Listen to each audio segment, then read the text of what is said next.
Operation ಸಿಂಧೂರ ವಿಚಾರಕ್ಕೆ ಸಂಬಂಧಪಟ್ಟಂತೆ major update ಲಭ್ಯವಾಗ್ತಾ ಇದೆ. ಭಾರತೀಯ ಸೇನೆಯ ಆರ್ಭಟಕ್ಕೆ ಪಾಕಿಸ್ತಾನ ಪುಡಿ ಪುಡಿಯಾಗಿದೆ. ನಿನ್ನೆಯಿಂದಲೂ ಕೂಡ ಆತಂಕದ ವಾತಾವರಣ ಪಾಕಿಸ್ತಾನದಲ್ಲಿ. ಉಗ್ರರ ಹುಟ್ಟಡಗಿಸಿದೆ ಭಾರತೀಯ ಸೇನೆಯ ರಫೇಲ್ಗಳು. ಅತ್ಯಾಧುನಿಕ ರಫೇಲ್ಗಳಿಂದ ಭಾರತೀಯ ಸೇನೆ ಅಟ್ಯಾಕ್ ಮಾಡಿದೆ. ಭಯೋತ್ಪಾದಕರ ಅಡಗು ತಾಣಗಳನ್ನೇ ಮೇನ್ ಟಾರ್ಗೆಟ್ ಆಗಿ ಭಯೋತ್ಪಾದಕರ ಅಡಗು ತಾಣಗಳನ್ನೇ ಧ್ವಂಸ ಮಾಡುವಲ್ಲಿ ಭಾರತೀಯ ಸೇನೆ ಯಶಸ್ವಿಯಾಗಿದೆ.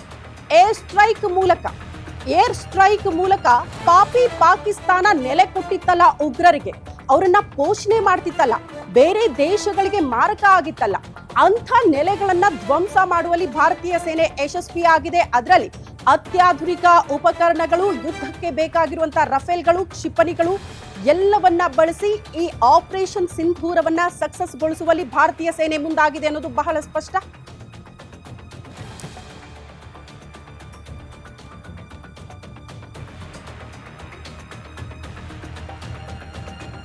ಇನ್ನೊಂದು ವಿಚಾರ ಬಹಳ ಸ್ಪಷ್ಟವಾಗಿ ನಾವು ಗಮನಿಸಬೇಕು. 1971 ಆ ದಾಳಿಯಾದಂತಹ ಸಂದರ್ಭದಲ್ಲಿ 3 ಸೇನೆಗಳು, ಈ ಭೂದಳ, ವಾಯುದಳ, ನೌಕಾದಳ ಅಂತ ಏನ್ ಹೇಳ್ತೀವಿ, 3 ಸೇನೆಗಳು ಕೂಡ ನಿರಂತರವಾಗಿ ಕಾರ್ಯಾಚರಣೆ ಮಾಡಿದ್ದು ಬಿಟ್ರೆ, ಅಟ್ ದ ಫಸ್ಟ್ ಟೈಮ್ ಈಗ ಈ ದಾಳಿಯಲ್ಲಿ 3 ಸೇನೆಗಳು ಕೂಡ ಒಗ್ಗಟ್ಟಾಗಿ ಕಾರ್ಯಾಚರಣೆ ಮಾಡಿದೆ. ಅದನ್ನ ನಾವು ನೆನಪು ಮಾಡ್ಕೊಳ್ಬೇಕು.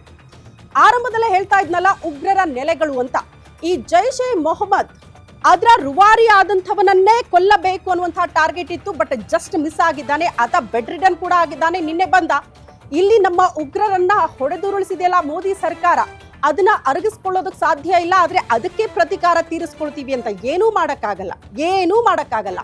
ಕಾರಣ ಪ್ರತಿ ಬಾರಿ ಕೂಡ ಈ ರೀತಿ ಭಾರತದಲ್ಲಿ ಉಗ್ರರ ದಾಳಿ ಆದಂತಹ ಸಂದರ್ಭದಲ್ಲಿ ನೀವೆಲ್ಲ ನೆನ್ಪು ಮಾಡ್ಕೊಳ್ಬೇಕು. ಕಾರ್ಗಿಲ್ ಯುದ್ಧ ಆದಂತಹ ಸಂದರ್ಭದಲ್ಲಿ, ಮತ್ತೊಂದು ಪುಲ್ವಾಮಾ ದಾಳಿ ಆದಂತಹ ಸಂದರ್ಭದಲ್ಲಿ ಈ ಅಟ್ಯಾಕ್ಗಳಾಗಿ 10 ರಿಂದ 12 ದಿನದ ಒಳಗಡೆ ಭಾರತೀಯ ಸೇನೆ ಪ್ರತಿಕಾರವನ್ನ ತೀರಿಸಿಕೊಂಡಿದೆ.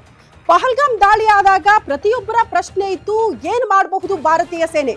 ಈ KGF ಸಿನಿಮಾ ನೋಡಿದವರು ಒಂದು ಡೈಲಾಗ್ ನೆನಪಾಗುತ್ತೆ, ಏನ್ ಮಾಡ್ತಾನೆ ನಿಮ್ಮ ಹೀರೋ ಅಂತ. ಪ್ರತಿಯೊಬ್ರು ಕೂಡ ಏನ್ ಮಾಡ್ತಾನೆ ನಿಮ್ಮ ಹೀರೋ ಅಂತ ಪ್ರಶ್ನೆ ಮಾಡ್ತಾ ಇದ್ರು. ಆ ಹೀರೋ ಬೇರೆ ಯಾರು ಅಲ್ಲ ಕೂಡ ನಮ್ಮ ದೇಶದ ಪ್ರಧಾನಿ ನರೇಂದ್ರ ಮೋದಿ ಅವರು. ಏನ್ ಮಾಡಿದ್ರು ಹೀರೋ ಅಂತ ಅಂದ್ರೆ ಉಗ್ರರ ನೆಲೆಗಳನ್ನ ಧ್ವಂಸ ಮಾಡಿದ್ದಾರೆ. ಅದು ಬಹಳ ಸ್ಪಷ್ಟ.